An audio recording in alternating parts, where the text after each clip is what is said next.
Welcome to Lifestone TV. Let's get right into the video.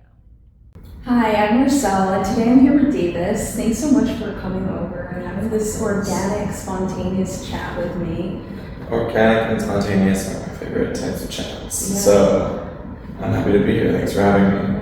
It's a beautiful day in New York City, but I just love your videos on Instagram. It really was very captivating. And I think you talk a lot about like just relatability, you know? And, Yeah, I mean, my big thing is my mind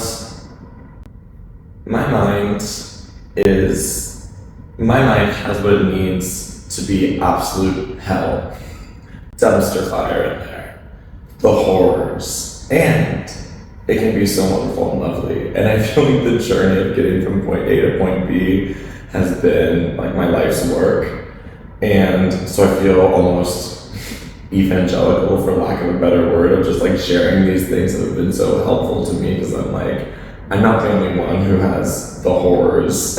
So I just want to like find everyone else who is so overactive in their cerebral cortex and be like, hey baby, we don't need to be this way. And also, there's nothing more annoying than getting onto Instagram.com and seeing all these like self-righteous, self-help gurus, and I get it, especially if they're like 25 and living in New York City.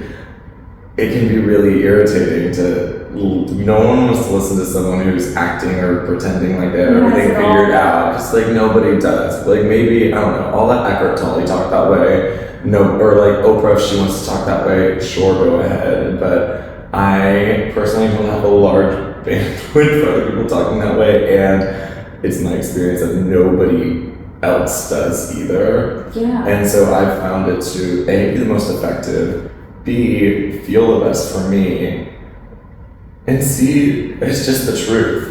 So it's kind of like therapy. Like for me, when I'm trying to motivate people, I'm also motivating myself simultaneously because I'm actually hearing my words. Oh, totally. I'm like every single little poem that I write, every video that I make, everything that I put out into the world is like the thing that I need to hear. Yes. 100%. Yeah, and I think motivating people, it's not like we're always going to be on. Like I get feedback from people that are like, oh, you made such a big impact on me, and oh, you're so young and full of light and full of wisdom, and how do you keep it all together? And I say, I don't keep it all together all the time. Keep it all together. I remember, it reminds me a lot of, okay, I'm gonna like sound so, just based on this last story and this story, like I'm just really painting myself as the woo-wooest person ever, and I love it.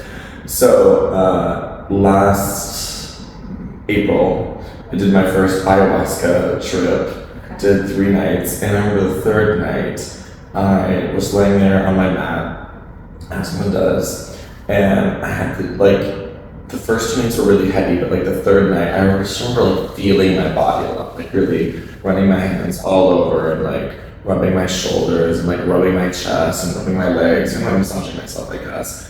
And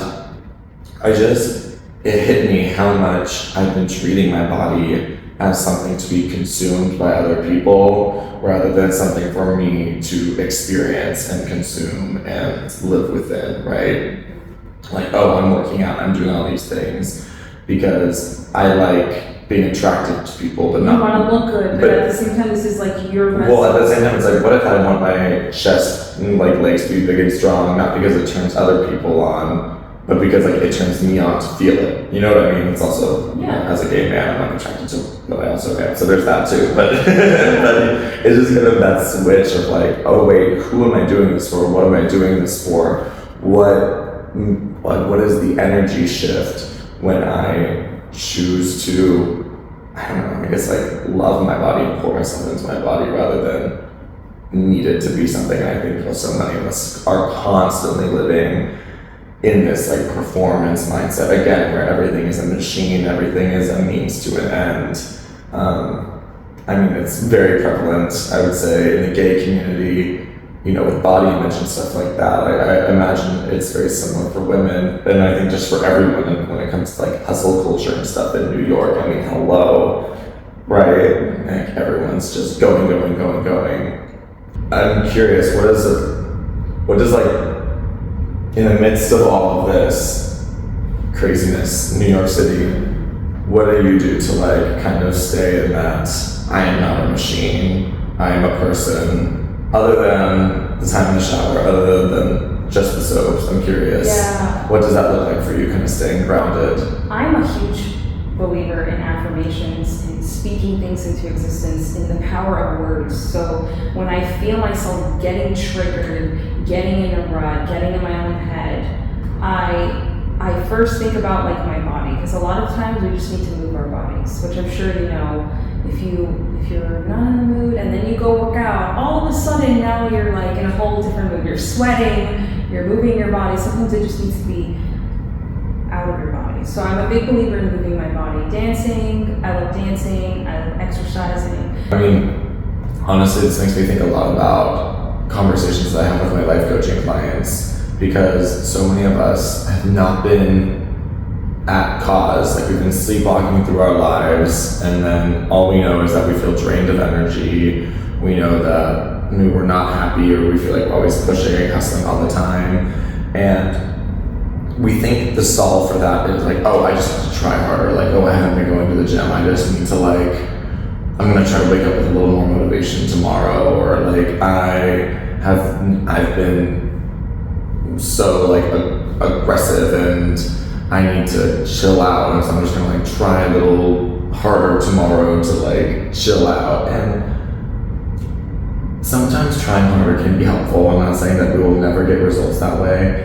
And when I'm working with my clients, I am so about building structures, about like making things flow, making things easy, right? And so I don't know, like the age-old example of this, it's like, you know, have a friend you go to the gym with, or like lay out clothes, like all these like little, of course, like all these little things, but also it's like, okay, instead of saying, oh, I'm gonna just try to like be more chill and be more centered tomorrow, like actually think, what are things that make me more chill and centered? Maybe I'm gonna like build in 5 more minutes so I can walk a slightly prettier path to work, you know what I mean? Maybe I'm gonna like sit at my favorite place in my apartment and give myself a little extra time to like drink my coffee in the morning. Like what can you actually put in place? I think it's either Aristotle or someone Aristotle adjacent who talks about like the second self, like the friend is the second self. And so by partnering in your friendships, be like, hey, I'm working on this, for example, and having other people enrolled in like little changes you're trying to make, whether it's, hey, I'm trying to be more courageous, hey, I'm trying to be more compassionate, hey, I'm trying to like not snap on people as much. It's like, because your friends and people around you are also your environment. So how can you, again, set yourself up for success, not just by saying, oh, I'm gonna try harder, I'm gonna be more motivated, because like, how's that going for us, right? Writing down your goals too, and I write down things, but in present tense, because say there's something that I want, I don't say, well, I hope I have this. I say, I'm so glad I have blank, right? Because if I'm already speaking it into existence, if I'm already scripting it and having it in the present moment already, the universe it's just so more inclined to just... How long has this been a practice for you? Oh, my whole life. Oh, I've really? always been, even as a child, I remember feeling so powerful with my imagination and my manifestation skills that I didn't even know what manifestation was. But I knew it because I would play games in my own head. I would say, man, I really hope this happens, and then it would happen, and then I would say, wow, I'm like a magician. And I remember being like 5 years old and seeing my mind as this like literal paintbrush that I'm literally painting my life, and it is true, that is really it. And, right. Yeah, that's so cool that you discovered that on your own at such a young age. I've been with the same man for 17 years. He was my first boyfriend, and wow. is my husband till today. Congratulations. And thank you. And I've never been in another relationship with anyone else. So the thing about that is, I guess, realization of manifestation and how powerful we are as human beings. The thing about it though is that we lose it in our lives, right? We have this childlike innocence where we don't have as much information, which actually is to our advantage, because we can kind of be more simple and pure and see things for, in a very innocent sense. But then when we get older, we have all of these built-in judgmental things that and also these guards up that we're trying to protect ourselves, right, from these fears. We actually block our own blessings. Sometimes at Barry's, like before a big sprint, one of my favorite things to say, because I'm also, as you know, I think how we met, fitness instructor. I'm a coach at Barry's, and I love to just have a moment, because usually we're so focused on the floor. I'll walk behind the treads, I'll be like, listen up, y'all. In our heads, we got a lot of stories. A lot of stories that we are telling ourselves all the time, all sorts of things about what we can do and things about what we can't do. Here's the thing, whenever we believe them, we make them true. It's only when we start to question them that we are able to access our power, that we're able to access possibility, we can make something new happen. So like, what is that, so in that very simple context, what is the story you're telling yourself of like what your top speed is? What is the story you're telling yourself about what dumbbell you can pick up? The nice thing about fitness is it like, because my bigger thing is my life coaching and everything, but fitness is nice because it gives you so many like very simple, straightforward analogies of like, what are you holding as your possibility, or what, what do you want for yourself? I think like also we have to think about ourselves as every day is a new lifetime. I can reinvent myself every single day because that's who we are as people, right? Every day, grow. Yes. I have to insert something that I feel like has been so helpful for me. Okay. Because I feel like this is like a very slight left turn, but not really. It's very in line with what you were saying, because, you're talking about one of the things that gets so in our way in the present moment is that inner critic, right? That inner critic has us constantly holding ourselves back from not being full of self, not living the life that is vibrant and exciting, where there's play and authenticity and whatever. And the thing with the inner critic is it's never going to go away, right? Like we always try to get to, everyone thinks like, oh, there's going to be, we're going to get to a point where I'm not going to like feel as unsure, or I'm going to be like super confident. And what I tell my coaching clients is like, okay, so at what point, like realistically and reliably, are we going to get to a point where this is going to be easier, or we're going to be better rip off the Band-Aid now, right?